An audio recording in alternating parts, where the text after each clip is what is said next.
Hey guys, Jen here with Serenity Hill Farmstead. Today is our second day of our curriculum hauls for our 2020-2021 school year. That's hard to say fast. Today we are going over Caleb, who is going to be my third grader this year's curriculum choices. Caleb has probably the smallest curriculum haul I have ever purchased in all of my 9 years of homeschooling.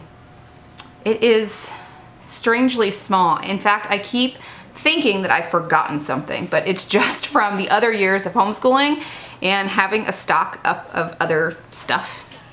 I didn't purposefully stock up on curriculum, but it's just kind of what happens over the years. So I only purchased a few things, but I'm going to share with you what he is going to be doing this year.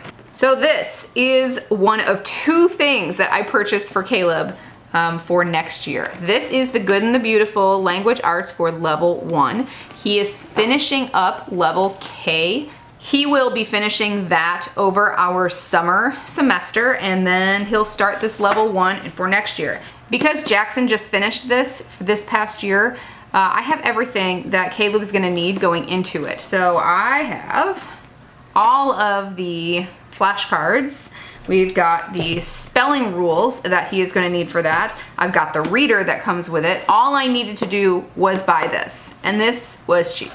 And because it falls into that level 1 through level 5 that you can print out for free, it could have been free. I decided to get the spiral bound because he is left-handed, and writing inside a binder is very hard for him, and he ends up ripping pages, and if I take them out and put them on a clipboard, they either get ripped or lost. So I decided to purchase with a spiral. This just works really well for us. So that's it.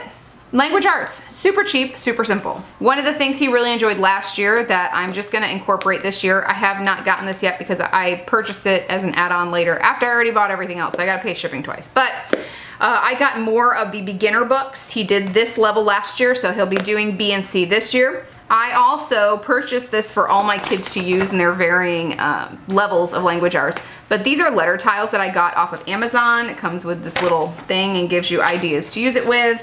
And it comes with the magnetic whiteboard. Also comes with, I just put them in a Dollar Tree pencil case, a bunch of letter tiles. Capitals in lowercase, vowels are red, consonants are blue. So we'll be using those too. Lots of hands-on activities. Caleb is my son with sensory processing disorder, high functioning autism, ADHD. So he needs a lot of kinesthetic kind of learning. A lot of hands-on, a lot of motion, a lot of movement, and learning from a lot of different things. So I made sure that I got some hands-on things. Also things we use with Caleb, bananagrams, use them for all the kids, and Sumoku he'll be using. We also use a junior boggle. For math, he will be doing level 4 of teaching textbooks. This child blew my mind. He has moved up 2-year grades in teaching textbooks in a year. He started in 2, jumped to 3, jumped through 3, straight to 4. So he'll be continuing on. He just really has a head for math. In addition, with math, we are doing the Good and the Beautiful's musical multiplication. This is something I just kind of keep on. It walks through all of their multiplication. I keep this on and play it loudly so that my teenager still gets it. He gets very annoyed with it, but it sticks, so it works. This has been great for Jackson and Caleb. Even Evie, my 5-year-old, walks around singing these because, like I said, they're on and I play it loudly. So everybody learns it whether they want to or not. For handwriting, he's going to be doing handwriting without tears like we do with all of our kids, but I don't have that book yet. This is usually 3rd grade is the year that I introduce cursive. We're not going to be doing that this year. With his sensory processing disorder, fine motor movement is more of a challenge. So cursive is a lot of very small motor. You don't get a break and reposition your hand. You have to keep one fluid movement with it. And that is just a little too much for him at this point in time. Probably next year we'll be able to do it. We've got a lot of occupational therapy, fine motor kind of activities and skills that we work on consistently throughout our days as part of his what we call sensory diet. If you want more information about homeschooling children with special needs, I do have a video on that I can pop up there for you guys also. So this is what he did this year.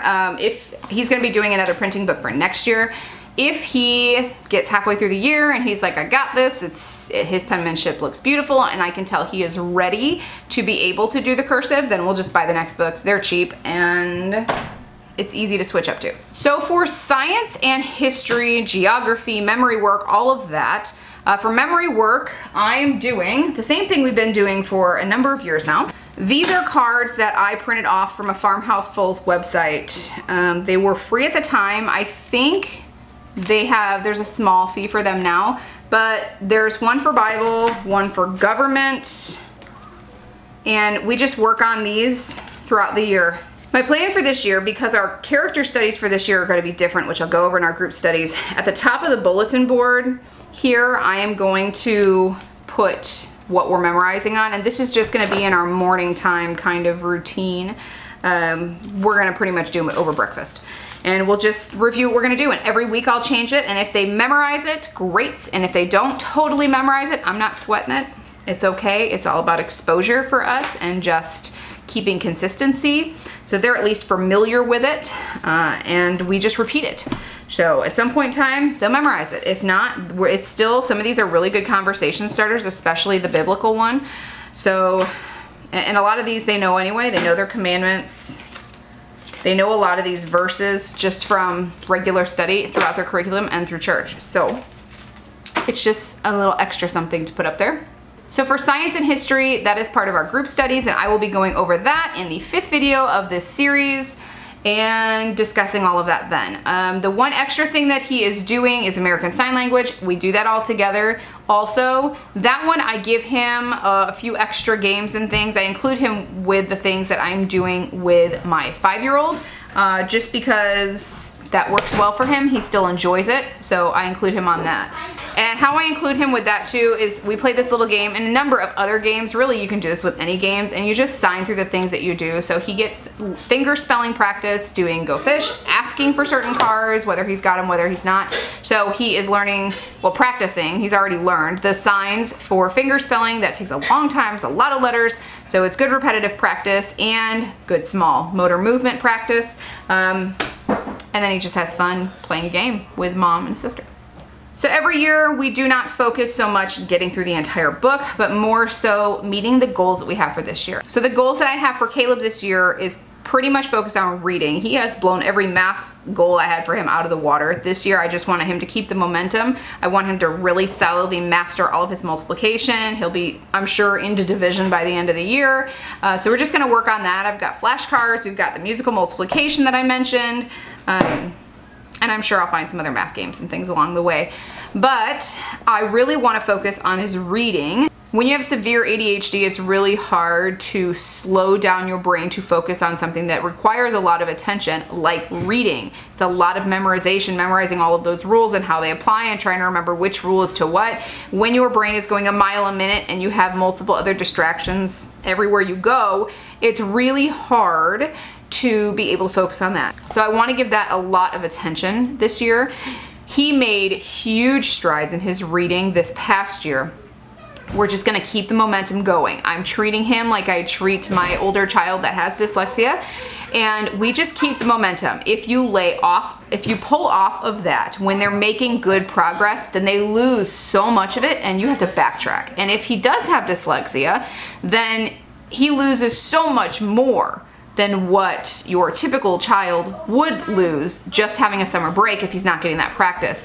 I'm trying really hard not to give it like a set. I want him to be here for reading. He's gonna go at the pace he goes at, but I would really love to see him reading confidently level 2 readers by the end of 3rd grade. That would be wonderful. That's the goal, and we'll just keep going. And if we get there, fantastic. If not, we'll just keep on going. So those are all of the 3rd grade curriculum picks for our 2020-2021 school year for Caleb. If you did like this video, go ahead and hit the thumbs up button, and don't forget to subscribe and hit the notification bell so you can stay tuned for tomorrow when I go over our 4th grade choices for our son Jackson. So stay tuned for that, and we'll see you guys tomorrow. Bye.